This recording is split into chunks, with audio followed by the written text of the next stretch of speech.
Hello there, Dota nerds, and welcome to the Trent and Zyori podcast. Oh, there's Twitch chat covering Trent's face. We're off to a great start. Buddy, welcome. It's been forever since one of these. I don't know how long. August 19th, but who's keeping track? Oh.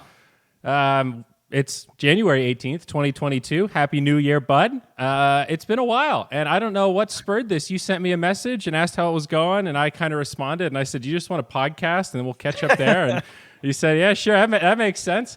And here we are. So the Clash of Worlds, man. It's been a quarter.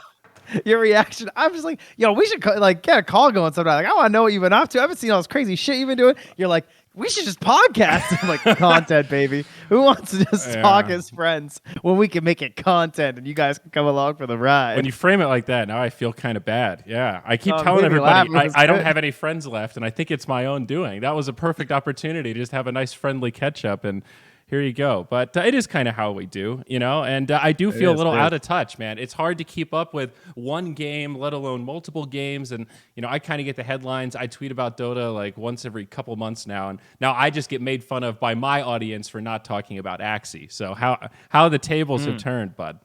So what's going on? What's the latest? God, I don't even know where to start. We certainly can't go over all the latest news pieces, but I guess the major being canceled is maybe is that the talk of the town still? How long ago did that drop? Like a week ago? A week and a half ago? Yeah, like a week ago. It's like, everyone, it's still up in the air. There's nothing definitive. I don't have any insider info that something's like definitely happening or anything. But okay, it's definitely looking like something's going to happen in terms of there will be. I mean, personally, I highly doubt it'll be in person, but that's not ruled out. It's probably going to be something online, though. I was for the idea of doing the competing regions, so like maybe an NASA tournament, a Western Europe tournament, or Eastern and Western Europe, and then China Sea. Mm-hmm. So I don't know. I don't know what they're going to do about the DPC points. That part, I think, is very hard to balance because, like, how do you give the same amount of points to every region if it's all being played online? But at the very least, I'm hoping they just dish out the cash, right? Yeah. The cash money. They both matter a lot. I think the cash is kind of the least you can do, and the cash is easy because it doesn't really matter that much. At a certain point, it's just like a subsidy to help people survive, as we've seen, especially in the tier 2 and below. But yeah, I agree with the DPC points. I don't pretend to have any answers there. That's dude, I don't know what I would do, because there's no winning that. What are you gonna do? Be like, well, we decided that when we ran the simulation 50 times, this is the percentage of the time that Europe came top 4. So you get this many points. And you can't do just some equal thing because there's still going to be other majors, right? It's different if you know that the whole circuit is canceled and you have to make an adjustment. Maybe you can start coming up with some sort of a system. But when it's just a one-off and the rest of your season's, in theory, going to continue as planned, I guess that's the scary part. What happens if the second major gets canceled? Fuck. Then you've got to make a decision that doesn't totally limit you if the worst case happens, but is also okay if the best case happens and this was the fluke and the rest of the season is going to be pretty good from an event perspective. I don't know, man. Doesn't it seem like, though, that it's possible to do events? Like, haven't there been major events in a lot of different games now in a lot of different places? And it's not easy or cheap, but if the question is if you have billions of dollars, can you do a tournament with 50 or 75 players? I think it's yes, right? I don't think, does anyone pull as many from as many places though as Dota? Maybe not. Now, what about Iceland? Didn't Iceland save League of Legends, dude? Maybe Iceland could save Dota. I think. Yeah, I think I heard it was expensive. Yeah, I'm sure it was. I heard they're pulling from China again, right? Like they were supposed to have Worlds or whatever it is, I think, and then or some big tournament, and they had to move to Iceland, and then they were gonna do it again, and now they just announced they're also moving it to Iceland again. Oh, okay, that sounds about right. I might have missed the second announcement in that string, but dude, that's awesome. I love Iceland. Yeah, I know you do.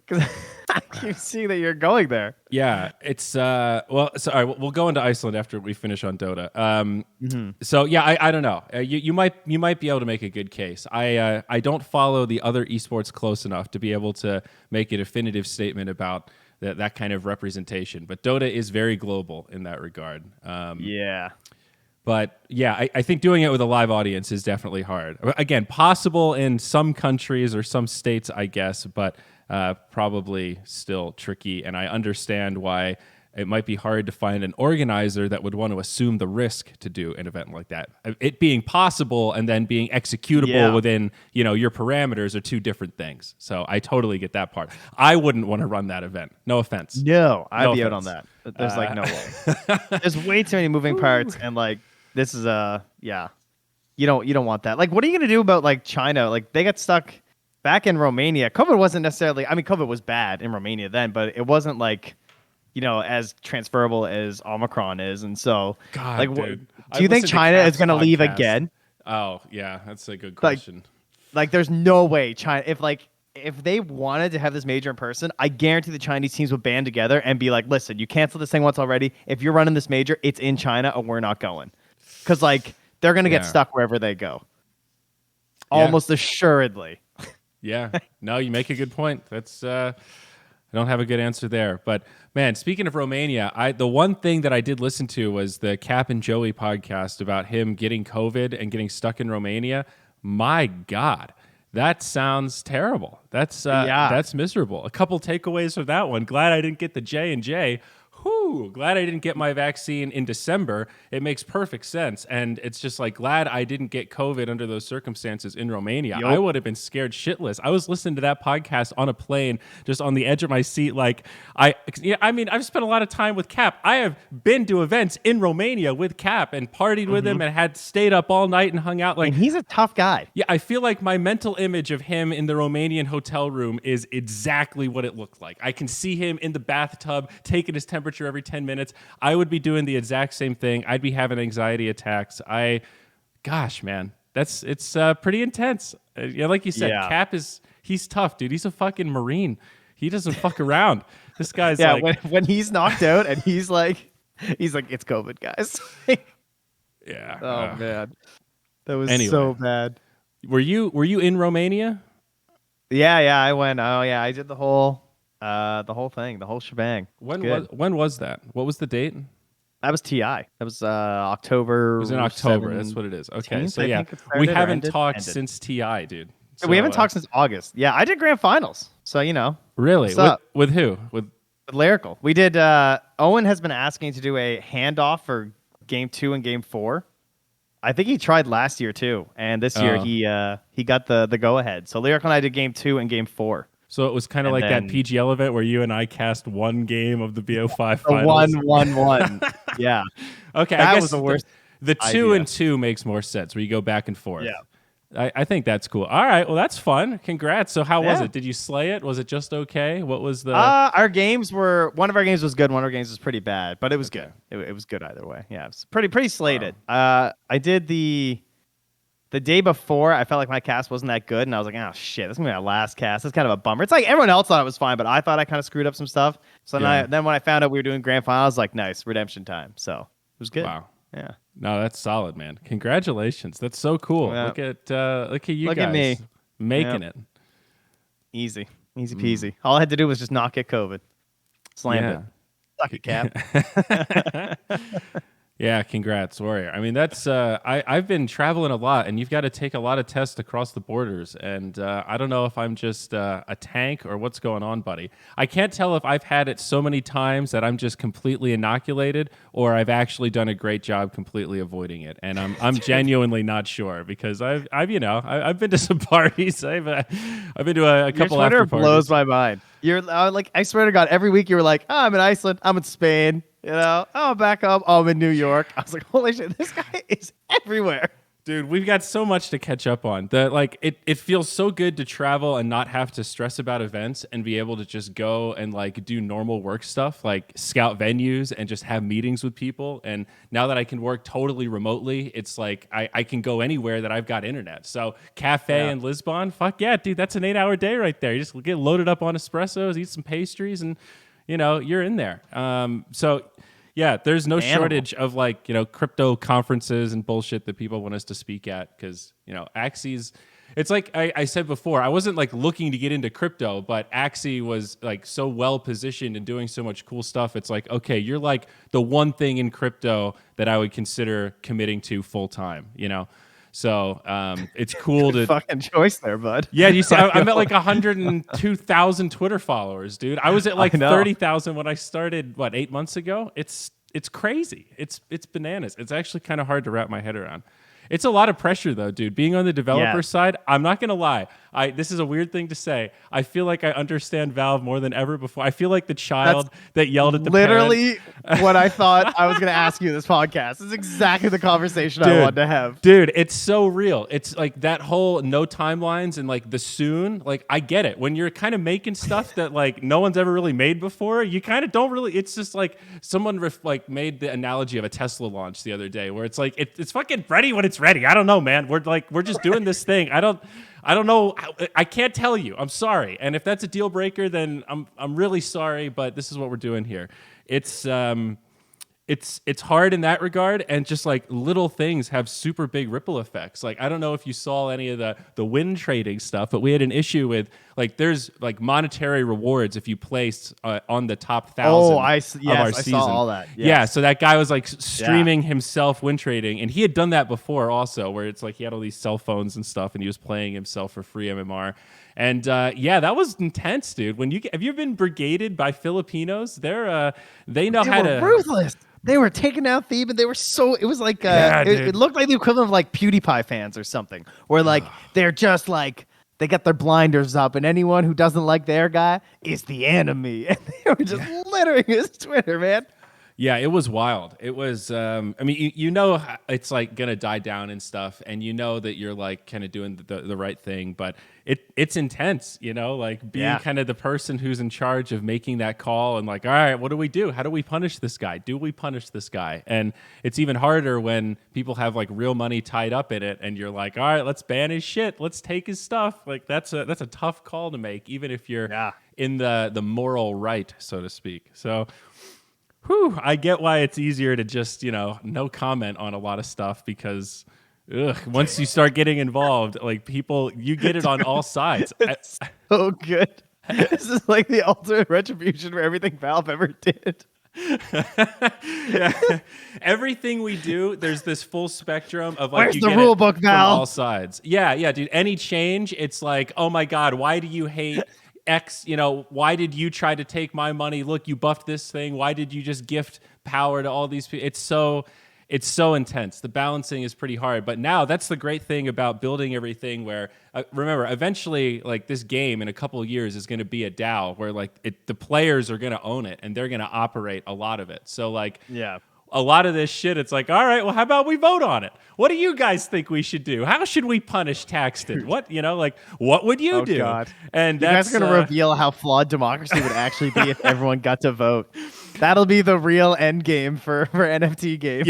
That was one of the first questions I asked in like my interview. Like, well, what happens if we hand it off to the players and they just make all these really terrible decisions and just cash it all out that are all, good in the short term and bad for the long term? It's like, well, it's on us to build a framework that incentivizes the opposite. It's like, all right, I'm in, but fuck, dude, we might miss that target. So it's pretty interesting to think about what that actually looks like, meaningful community ownership. If we can get it right, it'd be amazing. But I agree. But hey, I've hit some small targets in my life. All right, Axie's already hit a couple of small targets.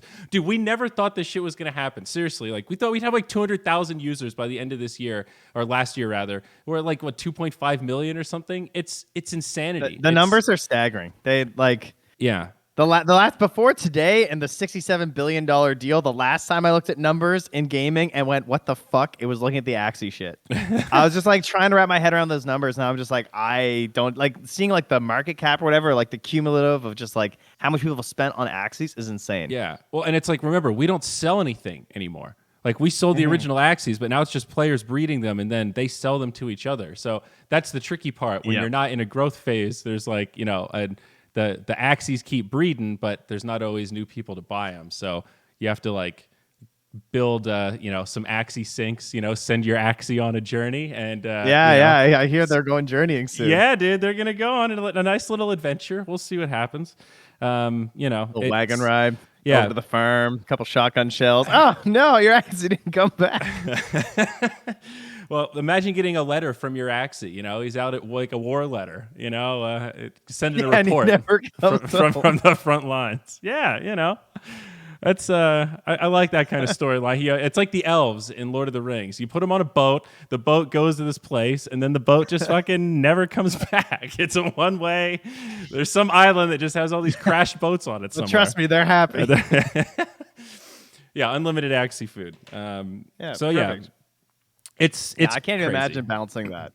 Because every time there's an update, I'm just like, how do you do this? Like, what is the end goal of balance? You actually have to try and balance things so precisely. And then when you start adding other games, what if this Axie's good in this game and not good in the other game? Yeah, well, so that part is good. That's the whole goal is you have more utility for the Axies across these different games. But the hard part is like within just the battle mode, that's where you get the SLP tokens, the potions, and that's like the main earning mechanism. And in this moment where we haven't shipped much like new game content, the token's been kind of low, so people are really mad about it, and that's why you probably saw 15 tweets that you were tagged in today saying, "What's wrong with you? You ruined my dreams with SLP. Dude, You're I a see murderer." all your tweets constantly.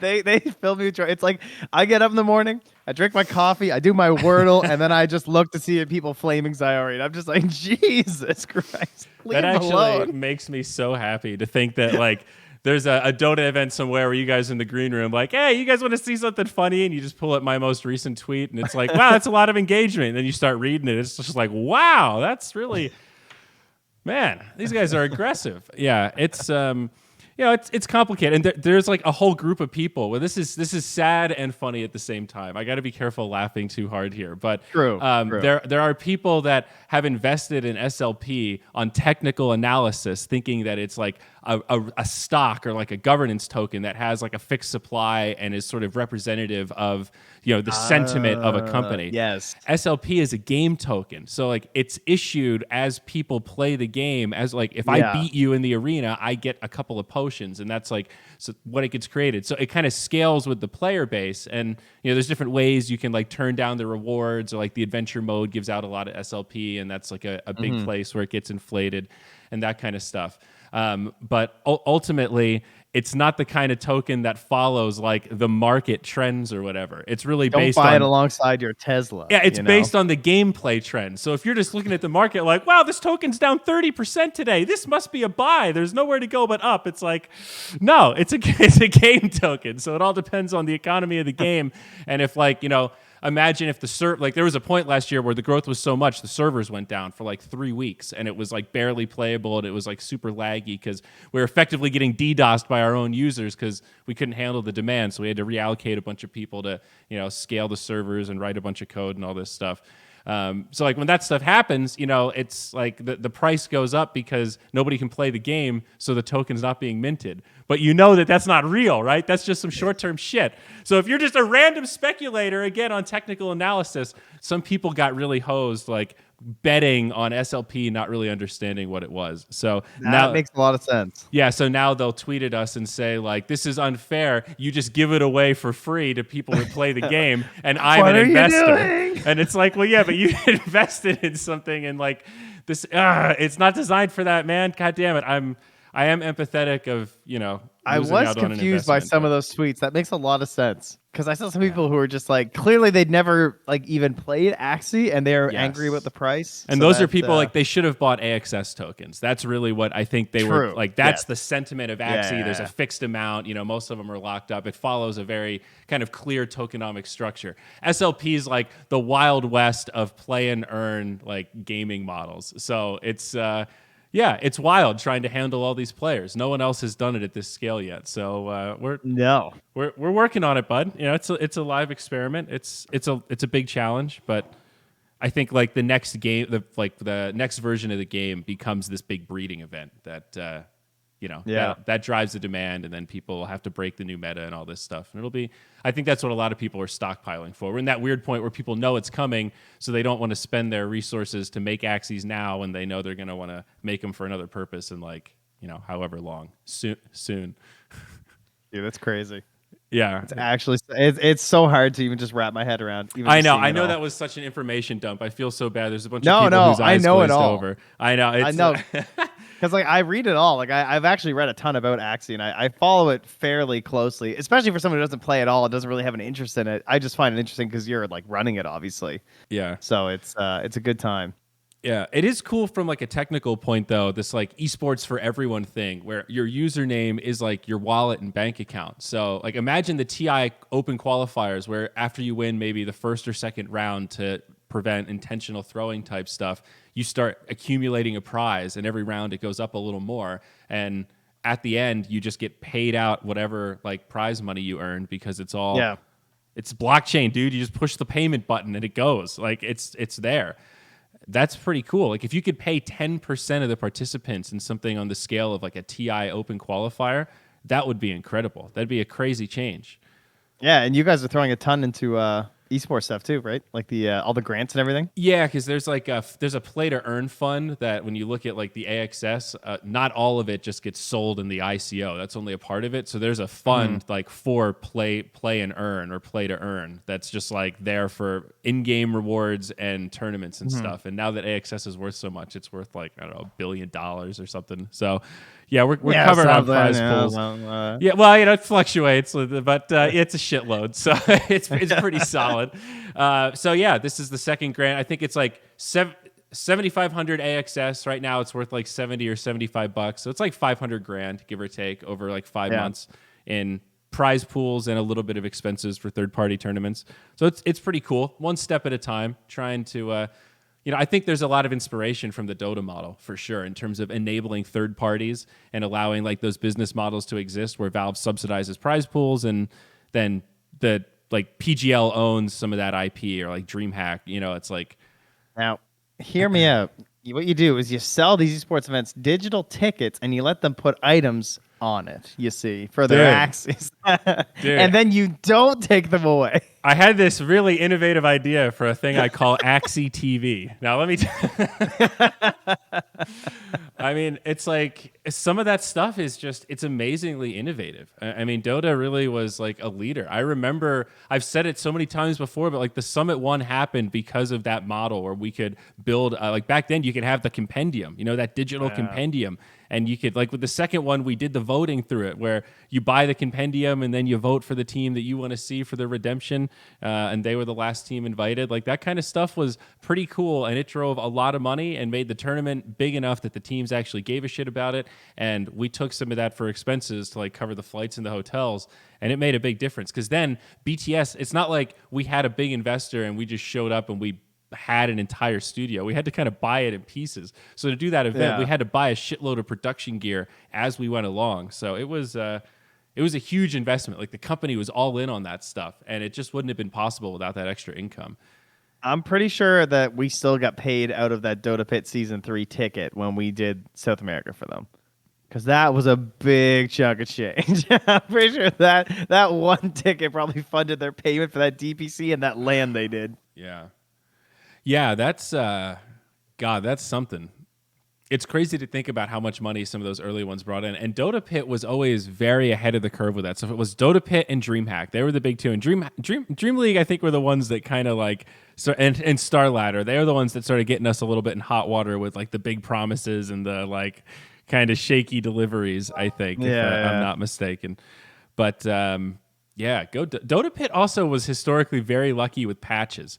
They would always get new patches. I don't know what it was. They had someone on the inside or something. Yeah, dude. They got a pudge set in their thing that was sold like Ice crazy. Frog had this like, okay, this is the testing ground. It's just Dota Pit. And then that inadvertently makes Dota Pit this sick. Like, I think it's happened multiple times. I remember being on LAN at least at one the one where I was doing the one in the hotel. Yeah, the hosting and the interviewing, and I was running back and forth. I remember that event vividly. That one was really, really fun. That was. I lost my luggage, and Moon Meander made fun of my shirt on Twitter. Yeah, that was like. That's what I remember. that was peak. How do you say it? Like fun time. Like I was thinking back to not like peak productive or peak career, but like Boston Major. That was peak fun. Peak. That was peak. All we did was fuck around. You know, I mean, I rewatched the Slack skit when he's Santa with everyone on his lap the other day on stream. Oh my god. Oh, is that still on the internet? Still so good. Yeah, oh somehow. My god. I don't know why. God. How does he not get canceled? Is he uncancelable? Is that just like he's untouchable? Wow. Slacks is too strong. I see. Yeah. Now he's got the pity protection because Mr. Roo is sailing off into that doggy sunset That's true. soon. He's heading out. I almost hesitate to bring this up, but another one along those lines that came to my attention recently was the the young sweet Hawaiian bit, which I still don't really get. I still don't get it. Well, Fresh, clean boys. Yeah, I don't know. Slax's wife keeps texting me pictures of his baby and inviting me to come hang out with them, but then doesn't follow up with the details of when to come hang out. So, yes, it's a baby. Congratulations. Will they have another? Well, I don't know. I bet it'll be cute too. Yeah, probably. I hope that name works out. Teddy Rex. He went all in, dude. He did it. Every parent's dream. So, all right, I want to talk about Iceland a little bit too, dude. Yeah, hit me. Have you've never been, huh? Because it's actually kind of close to you, relatively speaking. It is relatively close to me. Yeah. Yeah, like it's probably a cheap flight, I would guess. They probably stopped somewhere nearby. Oh, dude, promotional. They were so cheap. I remember when they first launched, it was insane. You could go for like $100 or something, but yeah. I was too young at the time. So I went in September and I loved it, but I couldn't really tell if I was just honeymooning because I hadn't really traveled. And the reason I booked it was because I was going to go to Sweden for TI. And when that got canceled, I was just like, all right, I'm going to book just something. And Iceland was the coolest thing on the list that you could still go to with like COVID times. So I went. It was awesome. Went for like 2 weeks. It was where I met Stu and I met some people there. And they told me, if you think you like it, come back in the darkness. So I did. I was there from like December 20th to January 15th. Well, it's true. It's like it's super dark and rainy, and they're just like, if you like, that's like the worst part of Iceland. So if you come during then and you like it, then all right, maybe you do like it here. So I don't know. I thought it was still pretty badass. Dude, on Christmas we went to the north. We went to this town called Akureyri. It's this little it's the second biggest town, and it has like 18,000 people. So it's got like their version of I don't know. It's like the Northerners. They're a little different, and they're a little like one of them told me he wouldn't mind if all of the city students died or college students died. So I was like, okay, that's intense. Yeah, I know that kind of people. Yeah, they're very they can be fun, but they're just the one guy, he asked me, he said, what do you think? You're American. What do you think about legalized marijuana? And I said, I like it. Do you like pot? And he said, I do like it, but your laws are fucked because the corporations own all the seeds. And I don't know much, but I know that a man should own his own seeds. And I was just kind of like, I just got here, man, but that's cool. I'm Andrew. That's nice. Like that was the opener, So pretty cool. It was fun though. It was just myself, my Icelandic friend, and then Stu, and we rented an Airbnb for a week up there. And on Christmas, it was like we were just walking around the industrial park and checking out this small town. Ate some meats. It was a great, relaxing Christmas. No presents, no garbage. Just kicking back, eating, drinking, watching. We watched what's that good black and white, the best movie ever. It's a Wonderful Life. Holy shit, dude! Yeah. I'd never seen that before. I'd never seen it either, and I watched like 30 minutes of it in between. I think the kids were napping or something. I saw it was on TV, and I was like, "Oh damn, this is actually pretty good, dude." I guess I got to finish it, huh? Yeah, it's a little slow, but it's actually insanely ahead of its time. I don't know much about the 40s, but it's kind of about like bankers and this guy who's like a nice guy, and he works. He's in the financial industry, and the guy's like a total dick, and he gets beaten down, and then it's kind of like the original Scrooge. So the ghost comes and shows him what the world would be like if he didn't exist, and everybody's like way shittier and way meaner, and he sees like the micro like aggregate of the positive effect that he's had on everybody around him. And it like snaps him out of it, and then he becomes nice again. And it's like, I don't know, man. I usually a little more feel good. Yeah, I usually don't like black and whites, but it's really good. It almost feels contemporary. I really think it's ahead of its time. I've seen it as like listed as one of the best movies ever made on the like all time list, and I never got it. I finally got it, dude. It just took me going to Iceland and looking at the snow, That's all it took. I just had to go to the Arctic Circle. I almost found Santa. He didn't show up though. That's a spoiler alert. Yeah, my bad. Yeah. Sorry, I didn't mean to spoil it. No, it's totally Dude, good. that's awesome. Yeah, Iceland is definitely on my list of places, when things are more normal again. Yeah. When traveling feels fine. I mean, it's like It was like the I don't have safest any. place to be for COVID. I flew in from Yes. New York, Yeah. and that was legit scary. The last day, I didn't leave my hotel. I was going to go meet up with somebody, and I didn't. I was like, this Yeah. is COVID soup. It was nuts. Yeah. Like again, like I don't really care. Like I mean, if you're like vaxxed and boosted, I'm not gonna like yell at someone who's traveling right now. It just sucks because I have the kids who like can't get vaccinated yet, and like they'd probably be Yeah. fine if they got it. But at the same time, I can't like basically just be ignorant and give my kids COVID because I'd feel really shitty. And then what if they Yeah. did have some long term effect, or like what if we wind up with like long COVID or something? Or the other thing is that there were like 3 women in my family pregnant over the past couple months, so it's been like Yeah. fairly stressful because there are complications there. So yeah. Yeah, totally. No, it ended up being a good spot to be though, because it's like up there really isn't like it almost doesn't exist there. There's not a huge amount of in and out of the town, and it's like pretty rural. 18,000 ain't a lot. So yeah, we felt good. We got to. It was kind of a cool place to be able to go socialize, and you're like a celebrity. People are like, "The fuck are you doing here?" They're like, I just wanted to come hang out." They're like, "Where you're from Colorado? You came." They're just like mind blown. Here? But it's like I don't know. It's where you go to find some real people. They're pretty intense. It's interesting. It was a lot of fun. I would totally do it again.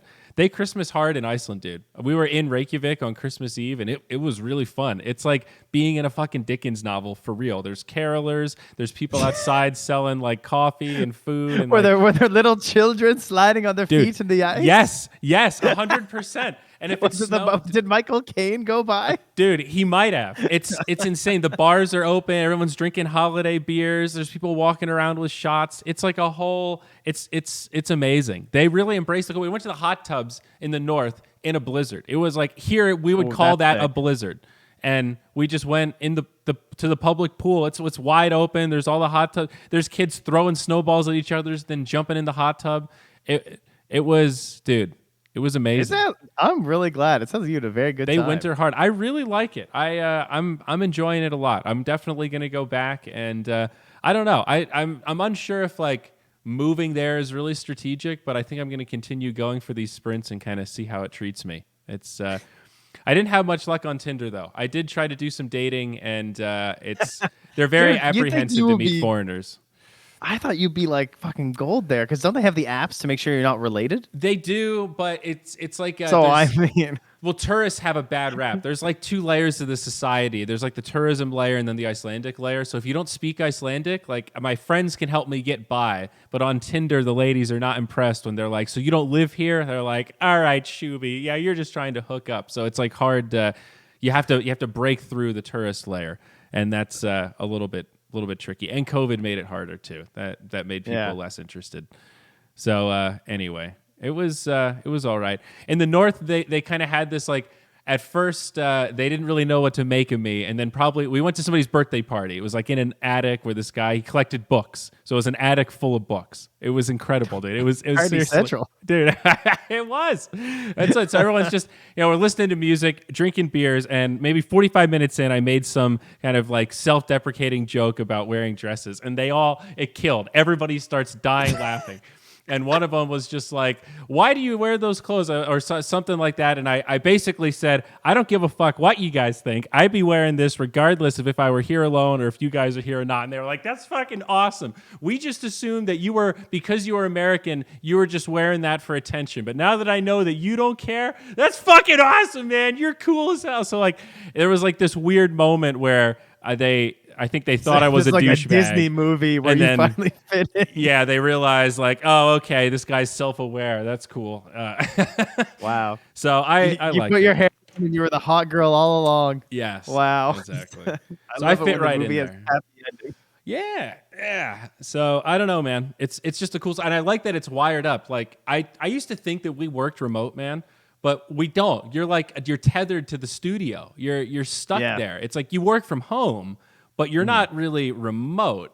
And now you're not I'm laptop remote. I'm actually your laptop remote. Like I buy a 4G hub when I'm over there, and then I just connect my laptop to it, and we chill under a waterfall, and pop into a Zoom meeting. I mean, it's legit It's happening, dude. It's real. It's the intersection of everything we've ever dreamed of. You're making it happen. Yeah.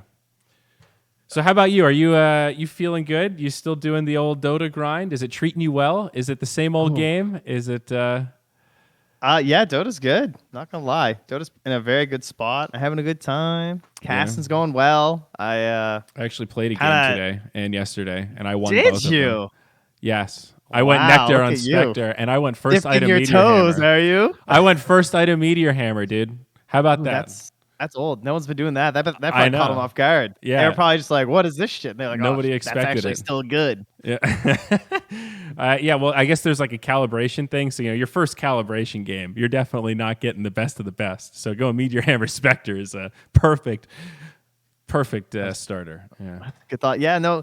I mean, everyone's clamoring for a patch because we still haven't had a patch since like before. Like obviously we weren't going to get one before TI, but if you remember, like TI got moved first from August to October. And then there's no patch during that time frame. And then after October there still wasn't a patch. So like we've had letter patches, but we haven't had like a serious change to the game since like I don't even know, like July or something insane, June. It's crazy.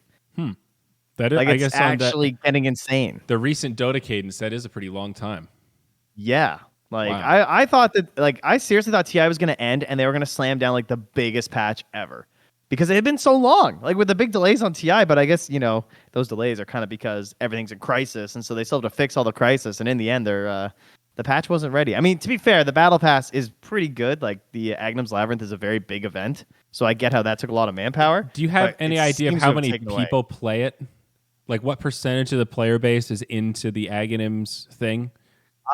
You get good rewards for the battle pass. So I would say most people are still like actively playing it. Oh, okay. Like fairly often. Yeah. I queue and I get a game instantly, like within a second. I think it's still pretty popular. I think if you like those kind of games, it is a pretty good, like, do you call it a Dota mini game? Is that the classification? I guess so. I don't know. It's more really than a mini game now. Yeah. It's like a whole, it's almost its own game. Really, really good. Yeah. I'm having a lot of fun. I just play Void Spirit the whole time. Highly recommend. If you have to play it, just play Void Spirit. All his skills are good, and it makes you play Void Spirit. Because I've never played the hero before, but he's super slippery and never dies. So now, it's fun. Can I tell you? I did the thing that I used to make me so mad when I used to play Dota pubs all the time. I just hopped right into ranked and didn't read anything. And there's a lady named Marcy, and I just I don't know what hero I thought it was, but I just figured it was a cosmetic I didn't recognize. And she started flipping me around, and I was like, "What the fuck?" And then I clicked on it. I was like, and I first misread her name as Marley, and I was like, oh, Marley, this must be a new hero. And then I double clicked. I was like, I'm an idiot. It's Marcy. Oh my God, she's a real thing now. So I still don't really know what she does, but I was getting flipped around. I fed a few times as Spectre, having no idea that she could jump like 3 times or whatever. Oh yeah. She's a hero that you would definitely bop you when you don't read her shit. Yeah, she's busted. Okay, the classic. She's still not in captain's mode, so they haven't tuned her down. She is the 6th most picked hero in 7K plus games, and she has a 55% win rate. Okay. So, and she's not far behind. She's getting picked as much as Bane, and Bane is the most broken 5 right now. So, okay, she real good. She just punches people a lot and gets to jump around. You pretty much described it perfectly. Do you play her as a 3 normally? Is that her thing, or? I think she's mostly down to a 3-4 or a 5, but you can still play her as 1. Okay. Honestly, her most popular is 4, I think now. About 40% of people. Oh yeah, here we go. 40% of people playing 4, 30% playing 5, and 30ish% playing off lane. So okay, the mid and the carry have fallen off hard. I've had an itch to actually play some. I'm not gonna lie. What really triggered it on my last day in Iceland. So another fun fact about Iceland: they're starting to support esports from a government perspective because they had an issue with youth alcoholism, historically over the last couple decades, and they helped make a significant dent by supporting youth sports. Right, you keep kids occupied, and they don't drink moonshine. And that's a lot of it's illegal alcohol, and it can that's a Canada problem too. Big issue. So because it was Pumping successful gasoline. with sports, yeah, they want to try to copy it with esports. And there's been a guy that's been lobbying for a while, and he built this really beautiful, dude. It's like the nicest LAN center I've ever seen, and it's got like a full production studio, 60 computers. It's got all these private rooms. It's got a restaurant, and it's laid out like perfectly. So the backdrop of the studio is like glass with a kind of etched logo over the LAN cafe. So it's pretty cool. And they have they're kind of doing the Denmark thing where they've got Counter-Strike leagues that kind of go down like to high school. I think there's like 6 divisions or something. So there's like competitive Counter-Strike like there is youth football, essentially. And the guy does like summer camp kind of style classes where he teaches kids to be good sports and all this other. It's like without the CTE discipline training. Yeah, it's super cool. It's like really neat. So just like getting that tour, like they gave, and there I got to drink a beer while I walked around. They have like delivery. You scan the QR code and they bring you your food and drinks while you're gaming. It's pretty top tier shit.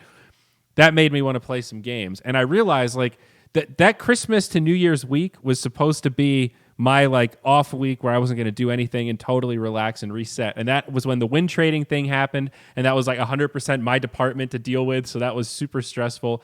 And then that fire in Colorado happened. I thought my house was going to fucking burn down. I think the old Moonduck house did fucking burn down. Hey, I'm sure it did. I saw like the maps of where it was and I was like, I know that street. I was like, look at this stuff. And I'm like, that's insane. Dude. Carlo called me just like, where are you? I said, I'm in fucking Iceland. What's up? We were watching Don't Look. We were 20 minutes into Don't Look Up when he called me and said, yeah, there's a fire. You need to turn on the news. And we turned on a stream of the local news. And I was I was also blasted out of my mind. So I was just like, what is happening right now? Is this real? Where are we? So like, it was not the week off that I hoped it would be. And I didn't even bring my Switch. I brought a bunch of books and stuff, and I realized I was having trouble like actually checking out. I was having that like always on thing. And when I got home, I want to play some like PoE and like I played a little WoW and that wasn't doing it for me. So I was like, let's play some Dota. It's either gonna make me so mad that it'll distract me from real life, or it'll be so fun that it'll distract me. Either way, this is the drug I seek. So I played a game yesterday. I played a game today on my lunch break, and it was all right. When you win 2 games, it's fun. Yeah. There is something. It is actually really fun to play Dota when you don't care. When you really don't care at all, that's when it's always the best. And that kind of like I'm truly just gonna play one game and that's it. And then you win. You're like, all right, that was like not totally unfun. And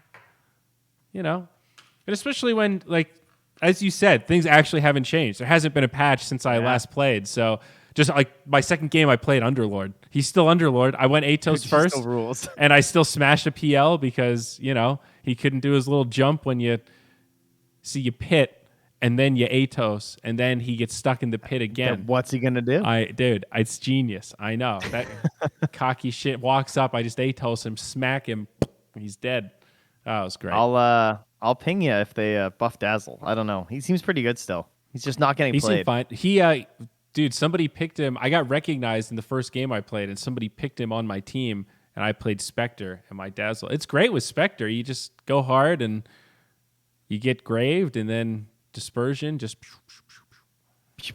Yeah, I love that shard. Yeah.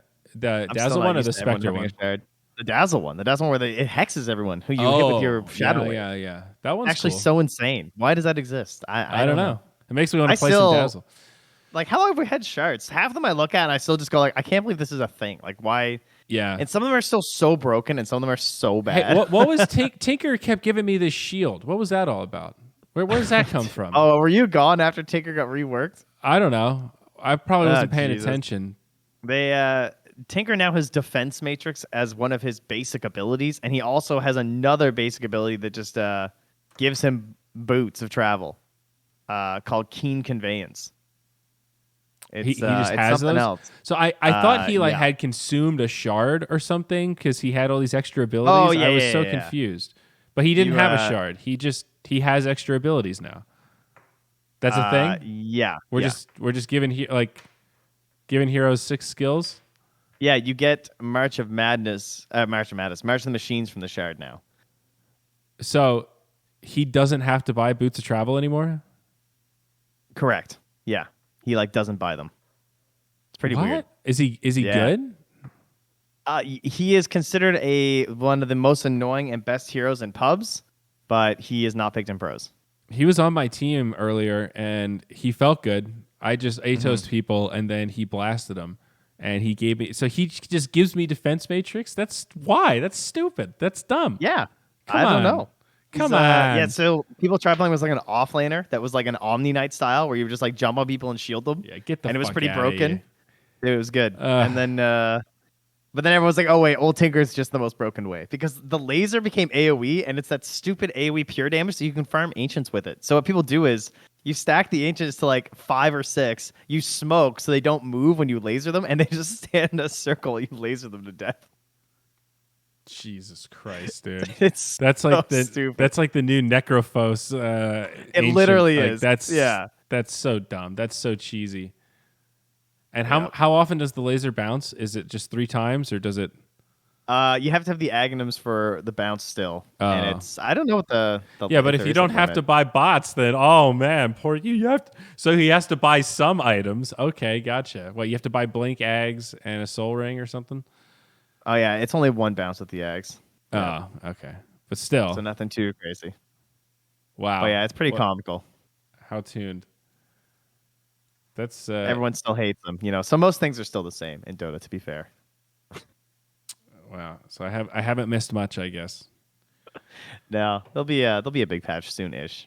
Whenever this major replacement events happens, after that we'll get the big patch. Surely. How's the talent work? There were a bunch of new talent in this DPC cycle, right?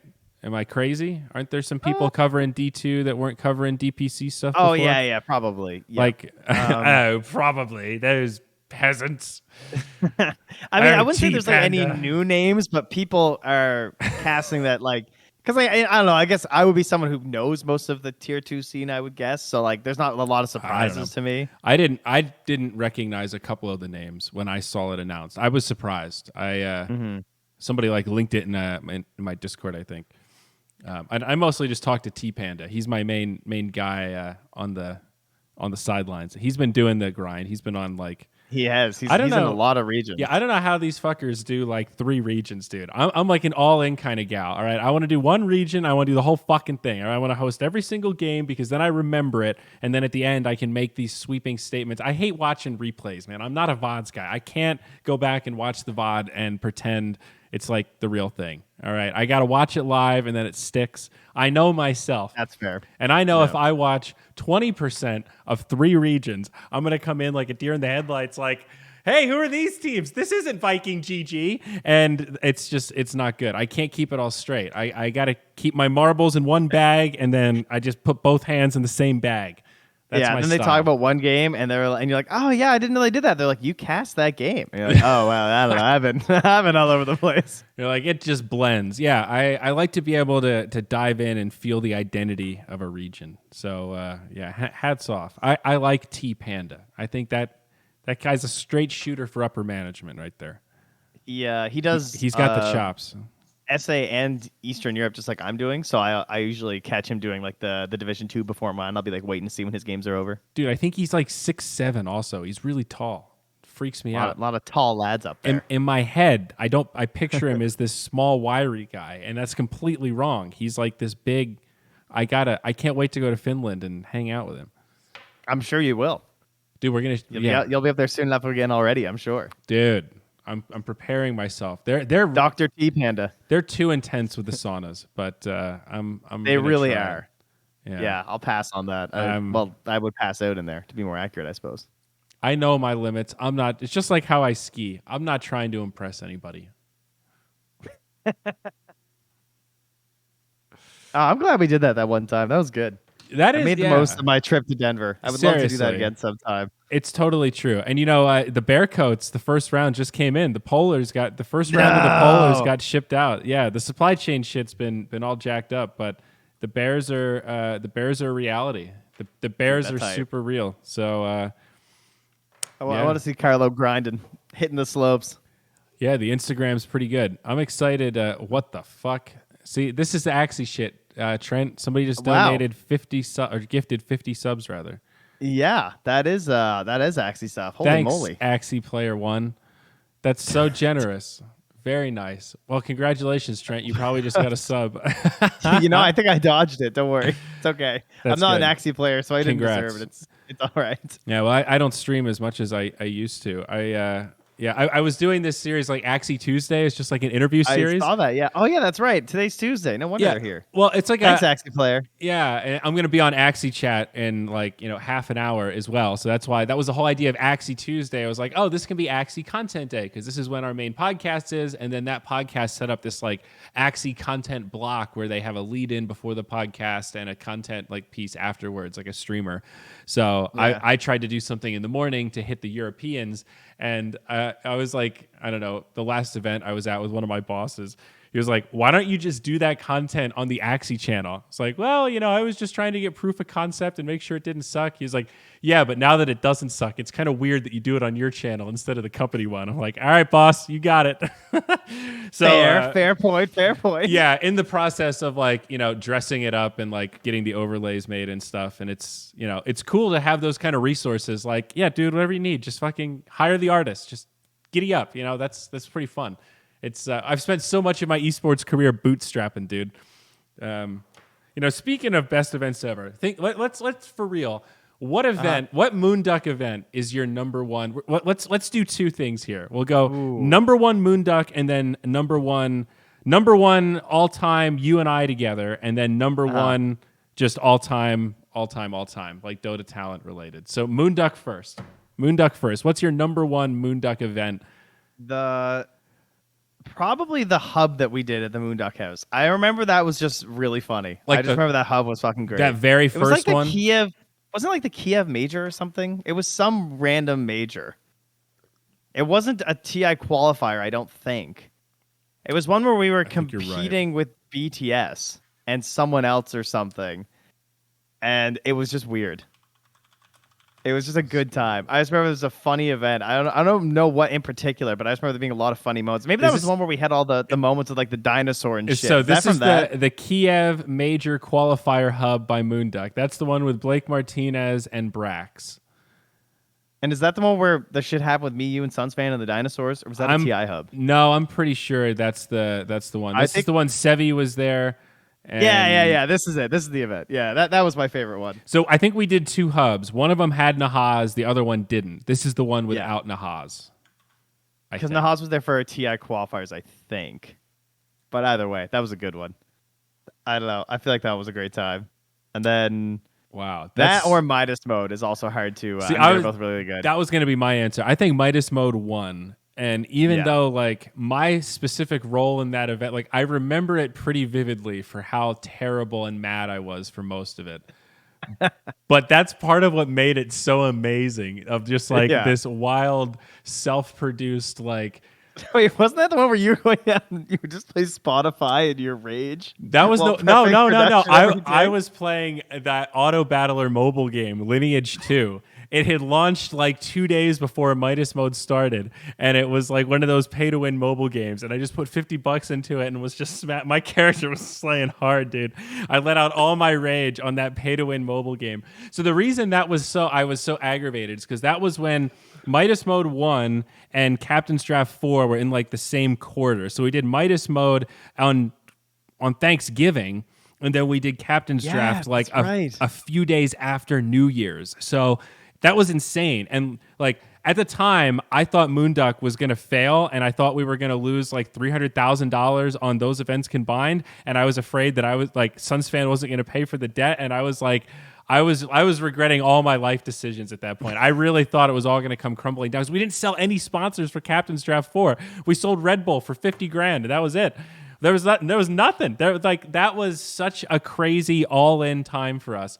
And with Midas mode, it was just me and Slacks working on it, and we did sell a lot of sponsors. But his vision to produce it was that we didn't have a dedicated producer. We would just rotate who does production because, and I quote, everyone there has done a stream at home, so it's basically the same thing, right?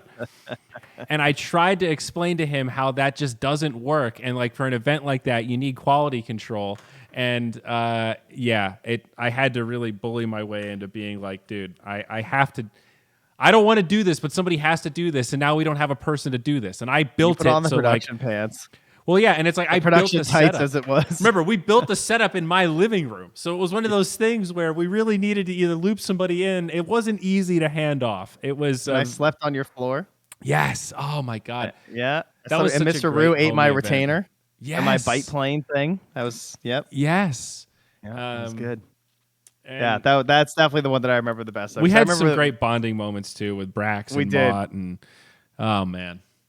It was good. And it was great that it was Thanksgiving. You would just rant while we fell asleep to The Office or It's Always Sunny in Philadelphia. Yes. Yes. It was good. It was a good time. Dude. And Slax's mom made us Thanksgiving. And like, I don't know, just like when I go back and watch the content in that, it is legitimately funny. Like Shane as well. That was like peak Shane.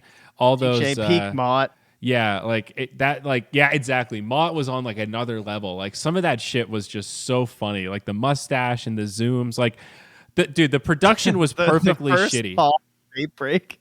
Yes, dude. With PPD. dude. Seriously, the PPD vape break is still like I hold my sides when I watch that. It's truly hysterical. Like. I'm just gonna link it. I think if you Google Moonduck vape break, it pops up. It's still like on YouTube. Sure, it does. Yeah, that's a classic. Oh man, that was good. Yeah, so I think that's, to me, that was peak. Like that sponsorship was and like remember how that story ended, right? That alien piss vape juice. They got sued.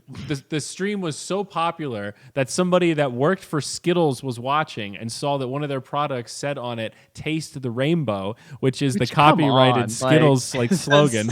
So it's like so copyrighted. Yeah, like all the slogans. So they filed a takedown, and then I think Alien Piss might have went out of business or like rebranded or something. I mean, they didn't have high hopes when they started as Alien Piss. To be fair. Holy shit, God. Dude. I just found, like, do you remember, like, Kotaku wrote an article about us. Midas Mode turns Dota 2 tournament into a game show. All these clips are not available because they got taken down by the DMCA. Because dude, back then, it was the Wild West, dude. We were just playing music. All the vape breaks had copyrighted music in them. A lot of them did, at least.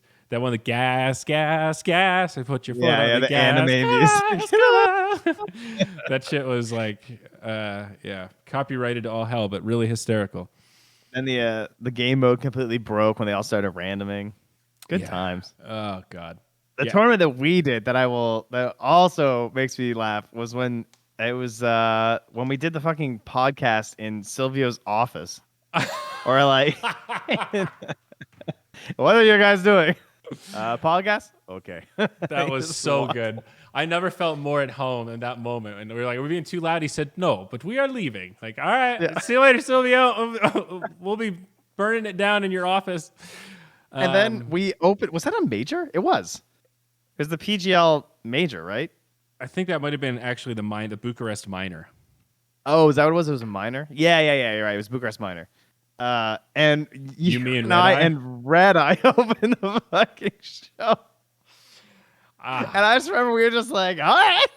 I remember him being like visibly nervous about it, and then afterwards being like almost like in a like that very backhanded compliment kind of way. Exactly. Elated at how it went. Just like, guys, that was surprisingly good. I really thought you were gonna fuck it up. Like, thanks, man. He was like, wow, that was a really good open, and we're just like, yeah, we kind of know what we're doing here, bud.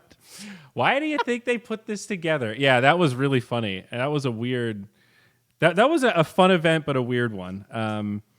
I think mine for the two of us is probably the super major, and not because that was the best performance. Yeah, and that's part of what made it the most memorable. And the way I kind of got stiff armed out of TI that year was very memorable. And like also like as brutal as that was, I'm actually pretty thankful for it. That was like the most honest and upfront Valve communication has ever been with me, and I really do respect that, even though it was not the answer I was looking for. It was just the timing of it, and like the moment seemed very like, wow, it was savage. Well, I don't really want my breakfast anymore. But still, I'm mostly grateful for that in hindsight. But that one cast, whatever, was it our last cast or that lower bracket final? I remember it because it was twofold. after we were done, it was when that one that ended and I like talked for like 3 minutes straight. And it was just one big string of play-by-play. And after we threw it, you started punching my arm. And I remember thinking, what's wrong? He never punches my arm. There must be some sort of emergency.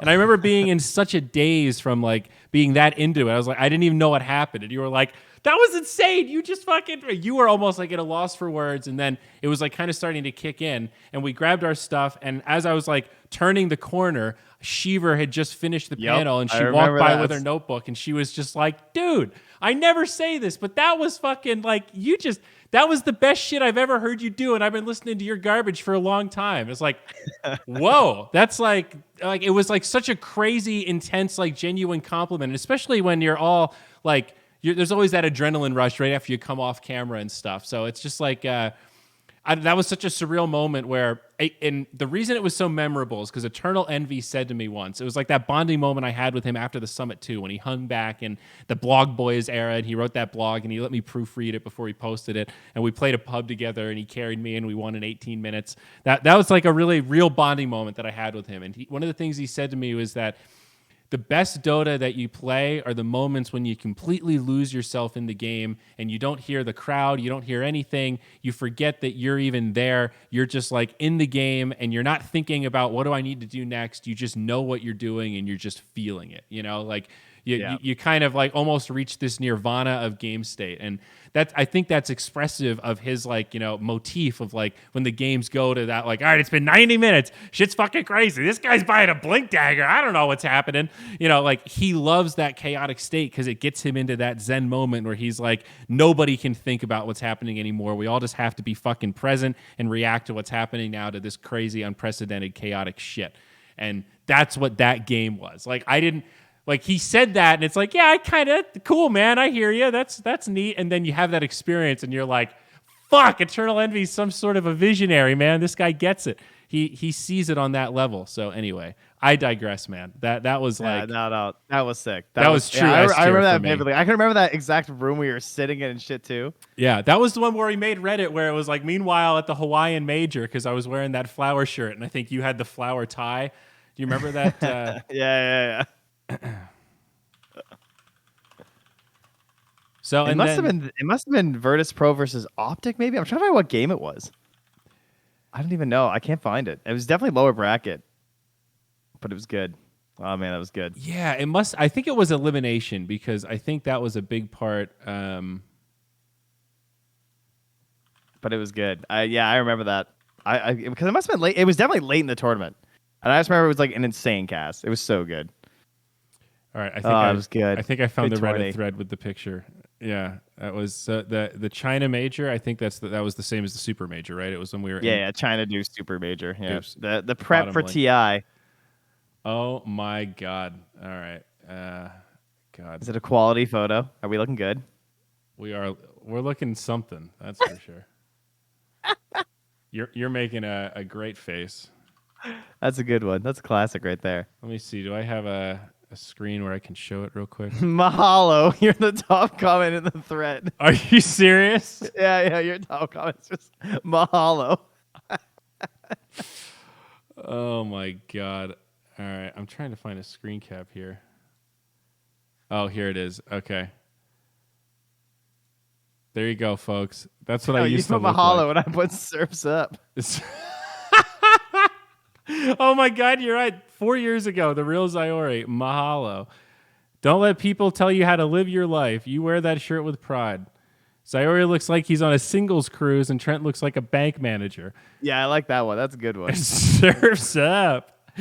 Oh my God, that's pretty good.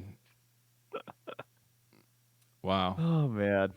Back in the day, that's a pretty good shirt. That's I'm guessing you still have it. Probably, yeah. I think it does not look like a shirt you would get rid of. Yeah, I still have all those clothes. I think they're in a closet in the house that Carlo lives in.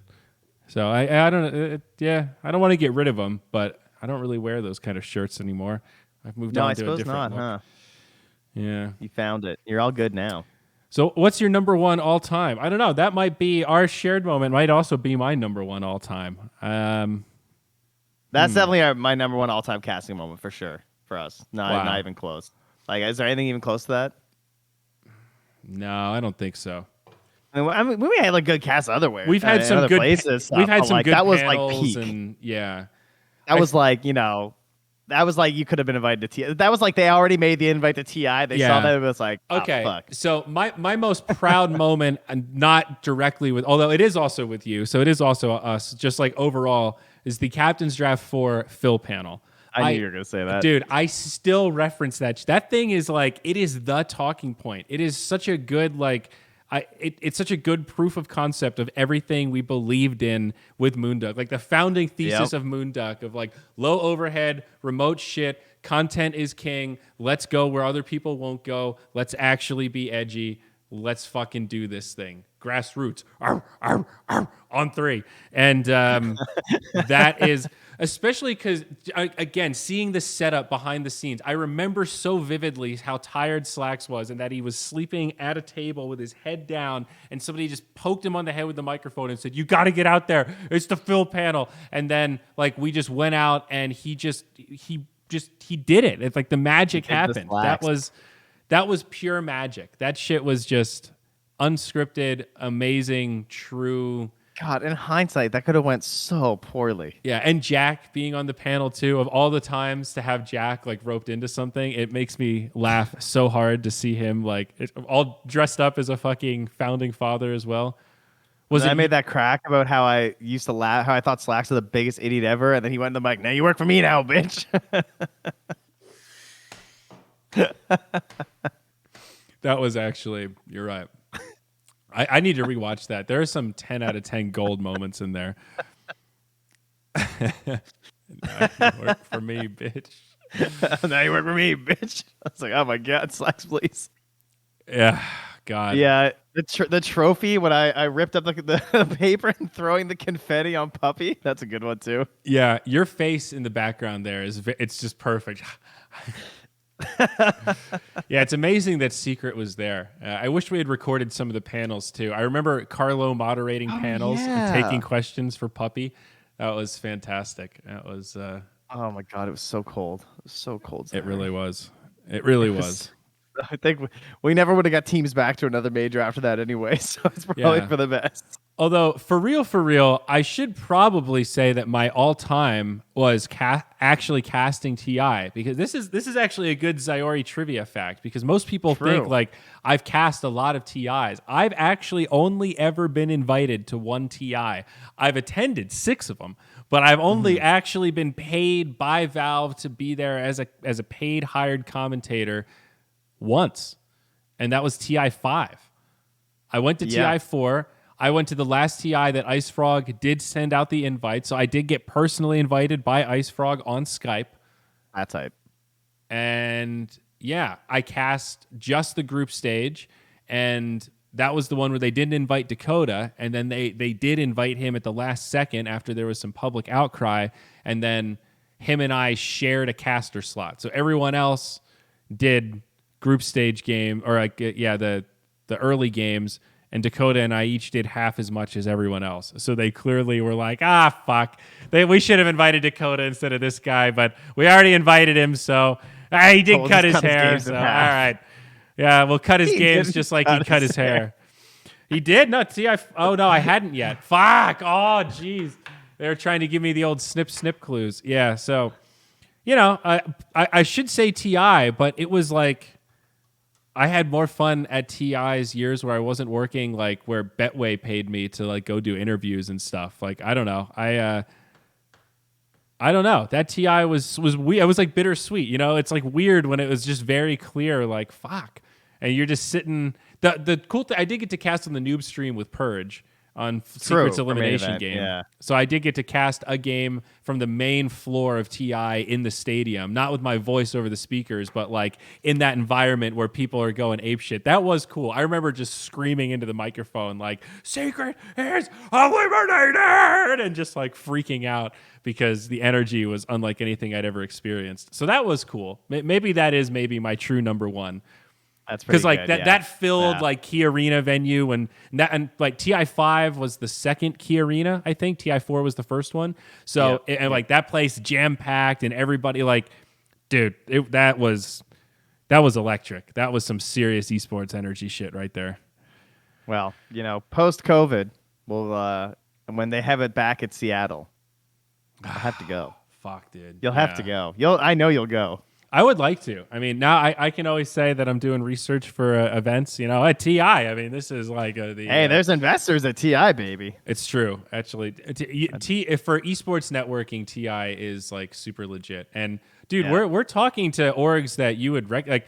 You know, not everybody in Dota likes crypto or NFTs, but some people do, and some people are not loud about it, but they are definitely like sold. I've seen some interest from Team Secret. Dude, I'm gonna be on a podcast with the CEO of Team Secret in 2 days talking about NFT gaming, and it's like a thing with Uniswap. It's probably been announced on social media. I've seen them dipping already. their fingers in there. Yeah, so like a lot of teams have crypto sponsors, so you're not wrong at all. Like I think TI is absolutely a super smart idea, and I would love to go. And now that I have an excuse to travel, it's pretty cool, man. Or I guess the ability to travel, I should say. I'll do my best to keep getting invited. Yeah, please do, buddy. I would love to hang out at an event. I got to see some Dota people. It's been too long. I'm going through withdrawal because it's like I've only done remote Dota events. You know, like I did the last 2 seasons of DPC, but that was all remote. I haven't been to a physical Dota event in. I mean, it's crazy time now. I've lost track because of COVID. Well, like 3 years or something? I mean, it's bananas. I did Singapore in December before COVID, like right before COVID the first time, obviously. And that was my last event before TI. I didn't know if I would get invited to TI, honestly, because I hadn't traveled to any lands. Ah, come on. Well, I don't know. Oh, no. And, you know, Cats Grand Finals, like, okay, I guess I'm good. Yeah, you're in there. So I'm doing all right. So I'm looking back at my Liquipedia page. So 2020, offsite commentator. Is Midas Mode 2 the last event that I did with Dota people? So October 2019. So is that 2.5 years? Is that what that would be? Yeah, that might be it. I think it is. Yeah, it definitely is. Because all the other stuff I did was online. Yep. And then before that's actually crazy. After so many years of like just doing it, I mean, yeah, it was weird for me even just going to TI for the first time and just not having seen anyone in forever because they'd all been doing like DPC together too. Yeah. So I hadn't seen anyone like forever. So that was pretty nice. I'm looking at that talent list. Fuck, man, what a wild group of talent. Midas Mode 2. See, that's the secret, kids. You know, if you're not sure if you can execute, then you just quadruple down on going big. And then you can say, hey, listen, we did the first live VR integration where a fan got to have an impact on a professional grade Dota 2 match. That is like, dude, you know Ice Frog was watching that shit. Like that is just such a like whether it blows up or not, you're like, well, how the fuck's that gonna work? And it kind of worked. But the VR Roche was real. When he like perma bashed them the first time they went into Roche, that was so funny. Yeah, it like, and that's and they're just there wailing away as hard as they can, trying to kill their favorite players. And that's the thing; it doesn't have to be super perfect or successful for it to be a win because it's just so crazy and new and unprecedented. So, I don't know. I am kind of proud of that. Like Moonduck did some cool shit. It is still really cool to be able to say that even to date, we did the only event that wasn't captain's mode on the professional circuit. For DPC points, we have the only event that wasn't the main mode, the captain's draft. That's fucking cool. We might have lost $100,000 on that event or whatever, but you know what? It was for something. Thank you, buddy. You helped me. I didn't either. Sunsfan did, really. When I say we, helped us all. Thank you. Thank you. I remember at the end after I sent him like all the money, or he was just kind of like, that's it. And then like eventually we did make him whole, but it took us years, right? We had to do like Midas Mode 2 and stuff to like, grind that money back. Yeah. I remember him just saying like, but there's still so much on my credit card. Meaning like, well, I'm sorry, man. I don't, we're in a pickle. The startup life isn't as fun as I thought it would be. That's weird. Who would have thought?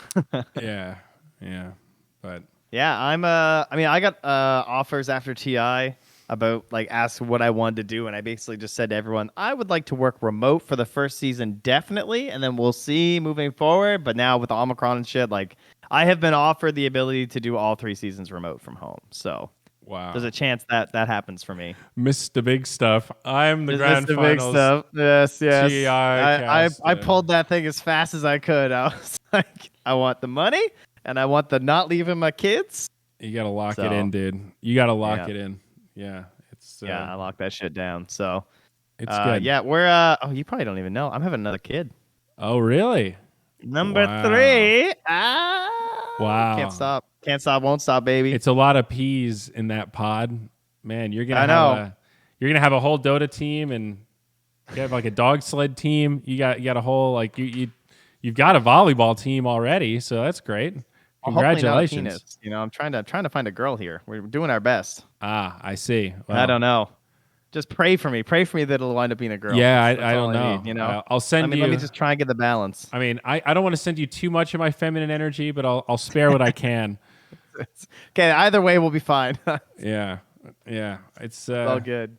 It's good. I'm glad that I still get to do a little bit of like forward facing and talent work. You know, it is like it's a little stressful doing communications, and somehow I've kind of become a face of Axie a little bit. I guess it was inevitable. I have a recognizable face these days, so that's you stand out a little bit more than the standard dev. Especially if I keep taking cute pictures on rocks like that. Did you see that picture I took? Dude, that was insane. That thing? Didn't that look like a fairy tale? That would be when you walk past like some store in the mall and you're just like, what the fuck is that? Yeah, like, dude. You're like, that model looks really cool. That's the first thing I thought when I saw it. I was just like, damn, that's a sick photo. And that was like a happy accident almost. Like I think we want to up the ante a little bit. Like I'm kind of just practicing, and it's really fun. And it's when you do it in the cold like that, it really is like an adrenaline rush. And you kind of like a lot of people were asking me, what were you thinking about when you like made that face? I'm like, I wasn't thinking about anything. It's weirdly meditative. Like you just get in this zone of like, I don't know, you're just present, you know, and it's like you want it to be over as quickly as possible. So you just like think sexy. All right, it's over. Like it's you get so cold you don't realize how cold you are until you start to warm up. You know what I mean? Yes. No, I do know what you mean. It's a wild feeling, but it does make you feel alive. It was cool. Good. Having fun out there, dude. Yeah, that's what it's all about. That I can tell. I can tell you. I will say, since we're talking about dresses, though, dating is a little bit hard, and I keep having this problem where anytime I go out with a male friend, people just assume that we're a couple, and I feel bad for my straight friends that are just hanging out with me, like Stuart, you know, the guy that works for us at Sky Mavis. Yeah.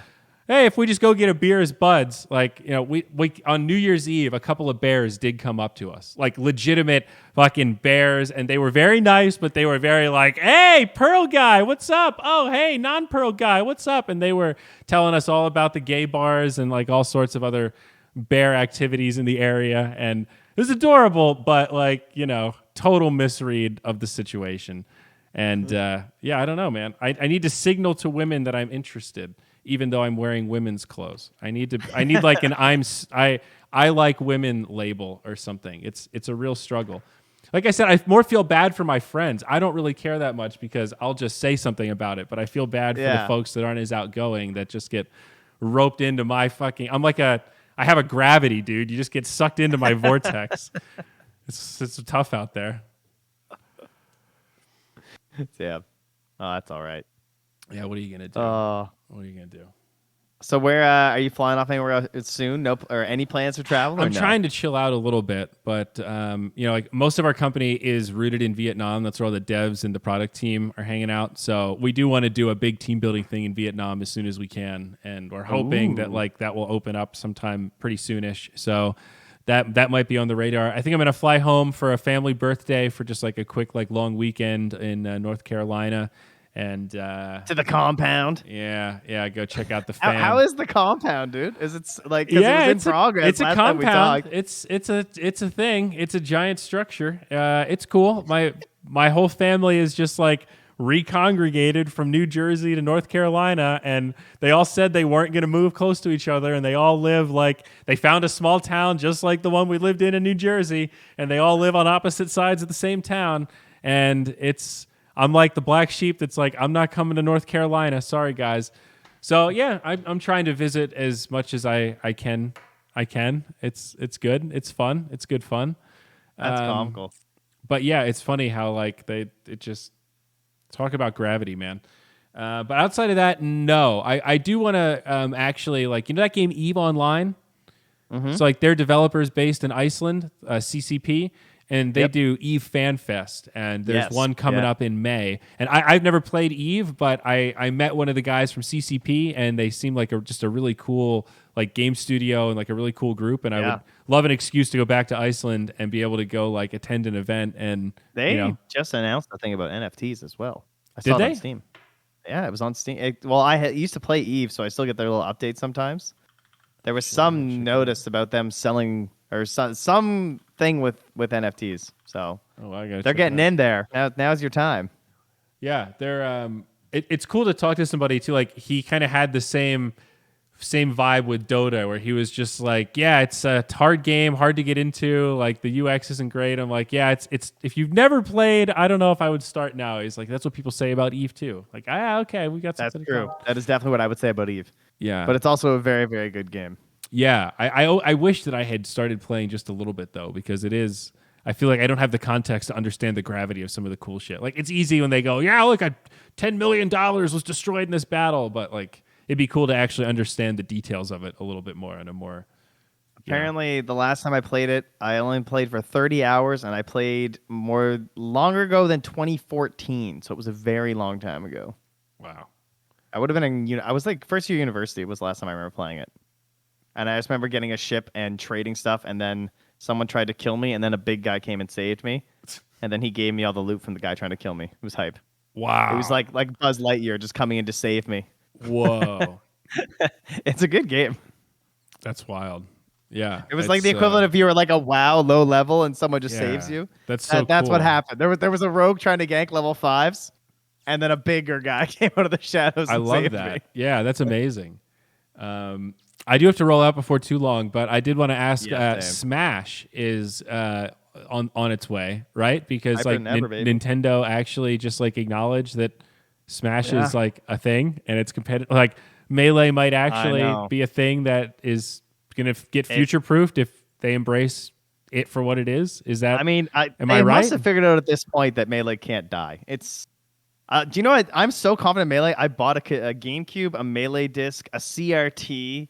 Off Kijiji, which is like Craigslist here the other day. I got it for $160, by the way, which is an absolute steal. That is a steal. Holy shit, dude. A fucking Melee disc is like $70 in the condition this Melee disc is in. Because like it's never gonna die. Like Melee is I'm gonna be playing this game in 20 years. I need a backup system. Thank like I already God got one system. Popular game, so they printed a bunch of the discs. They're not that rare, you know. I think I have one somewhere. Unless hold on to that thing, baby. Don't let it go.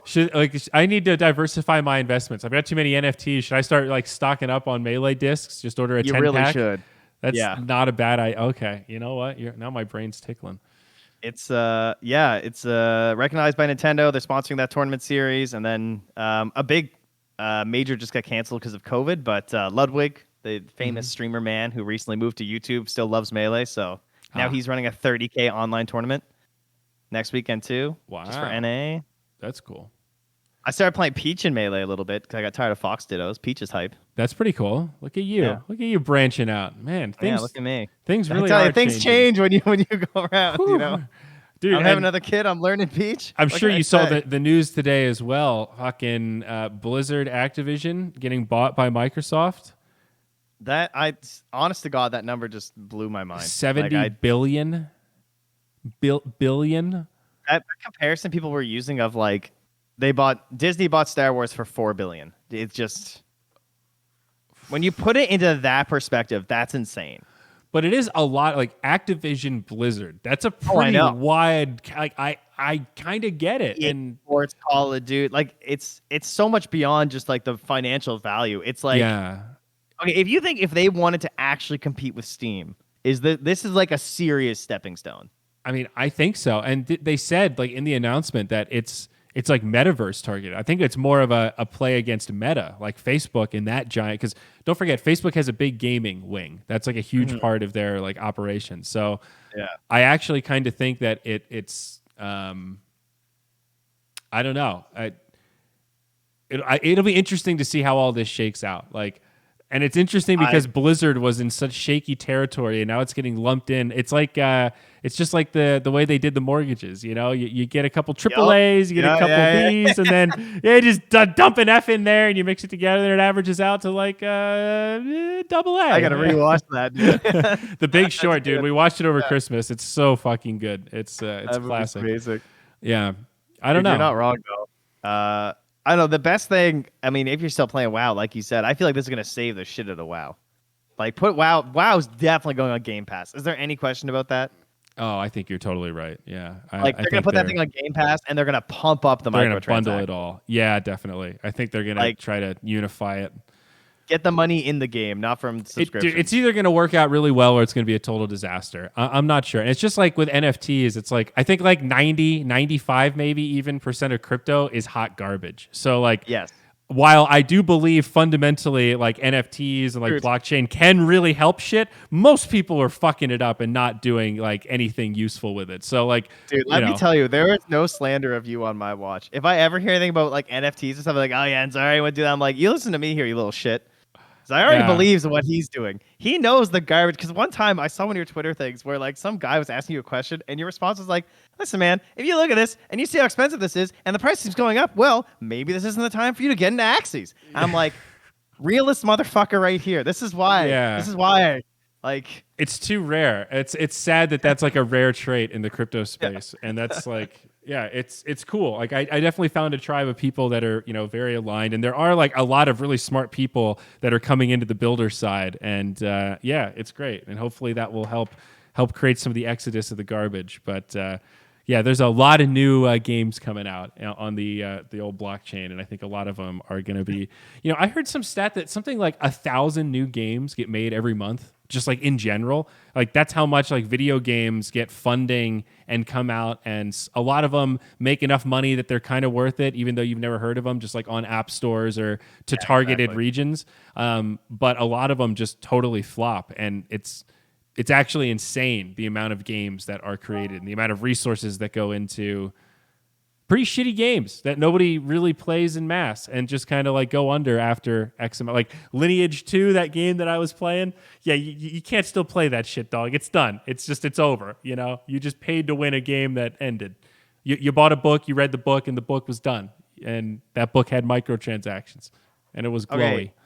Do you know what's insane is that there's a game that I was like excited for it to come out because it's a Shovel Knight game, which is like one of my favorite IPs that exists.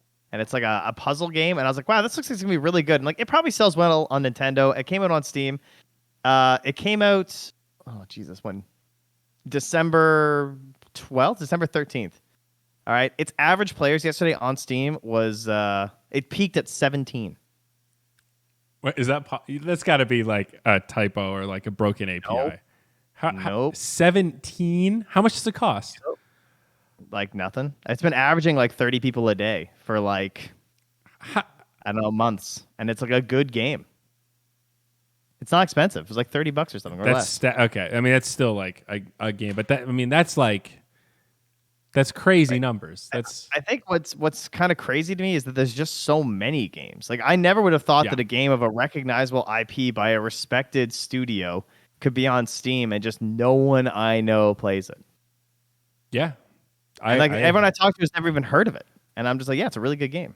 That's the point that we're at, though. The saturation is crazy, and it's like the wave was coming with the NFT stuff. Like once, like everything else, nobody wants to be the first, nobody wants to be the last. So once there's some proof of concept, and everybody shows up trying to get a chunk of the pie. And traditional games are the exact same way. It's interesting. We live in a really interesting time for games. It's you're leading the charge, my friend. Trying to. It's wild over here. We'll see. We'll see what happens. But no, this is fun. We got to make this like a quarterly podcast. I like that cadence, dude. Once every 3 months, we'll check in. Yeah, we'll keep it alive. Yeah, it's perfect. Good catch up. Cool, man. Enjoy your podcast later. Yeah, you too. I will. Thank you. I'm gonna roll right into it. I hope we'll get to cross paths. Yeah, I'll call you when the baby shows up. It'll be like May. That'll be about the right time. No, that'll be perfect. And I won my last 2 Dota games, so who knows? Maybe I'll try to get in a pub a week or something. It is a really good way just to unplug, for better or for worse. It's It's a reset of sort. As Charlie used to say, it's a release. Yeah. That's the KBBQ strat right there. That's what that is. All right. Well, cool. All right, everybody. Well, have a good one. Take care. Yeah. See you later, bud. Catch you next time. Bye, everybody. Bum bum.